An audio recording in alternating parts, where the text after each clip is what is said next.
അല്ലാഹു സുബ്ഹാനഹു വ തആല പറയുകയാണ്, മൻ അഅറള അൻഹു ഫഇന്നഹു യഹ്മിലു യൗമൽ ഖിയാമത്തി വിസ്റ.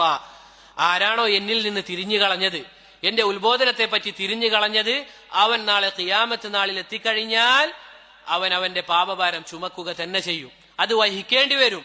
ഖാലിദീന ഫീഹി വസാഅ ലഹും യൗമൽ ഖിയാമത്തി ഹിംല. അവൻ നാളെ വഹിക്കുന്ന ആ കാര്യം എത്ര മോശമായ കാര്യമാണ്. യൗമ യുൻഫഖു ഫിസ്സൂരി വനഹ്ശുറുൽ മുജ്രിമീന യൗമഇദിൻ സുർഖാ.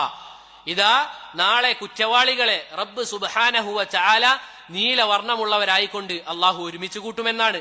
എന്നിട്ട് നോക്കൂ സഹോദരങ്ങളെ, അള്ളാഹു പറഞ്ഞു തരികയാണ്, യതഖാഫതൂന ബൈനഹും ഇല്ലബിസ്തും ഇല്ലാ അസ്റ ലാ ഇലാഹ ഇല്ലല്ലാഹ്. അവർ പരസ്പരം അന്യോന്യം അങ്ങോട്ടും ഇങ്ങോട്ടും പതുക്കെ പറയുമെന്നാണ്, നമ്മൾ ദുനിയാവിൽ 10 ദിവസം മാത്രമേ ജീവിച്ചിട്ടുള്ളൂ എന്ന്. സുബ്ഹാനല്ലാഹ്, ആലോചിച്ച് നോക്കൂ സഹോദരങ്ങളെ. ഇത് നമ്മളെ മാത്രം പറ്റി പറയുന്നതാണെങ്കിൽ കുഴപ്പമില്ല, നമ്മൾ 60 വർഷം 70 വർഷമാണ് ജീവിച്ചത്, അല്ലെങ്കിൽ അങ്ങനെയായിരിക്കും ജീവിക്കുക. ആലോചിച്ച് നോക്കുക, നൂഹ് അലൈഹി സ്വലാത്തു വസ്സലാം അള്ളാഹുലേക്ക് ക്ഷണിച്ചത് മാത്രം 950 വർഷം ഉണ്ട് എന്നാണ്.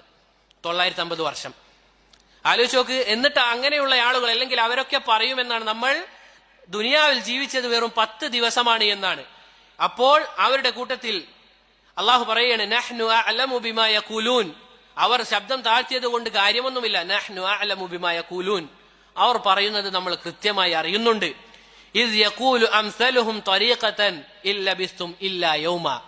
അവരുടെ കൂട്ടത്തിൽ ഏറ്റവും മാന്യനായ ഒരാൾ പറയുമെന്നാണ്, നിങ്ങൾ ദുനിയാവിൽ ജീവിച്ചത് വെറും 1 ദിവസമാണെന്നാണ്. ലാ ഇലാഹ ഇല്ലല്ലാഹ്.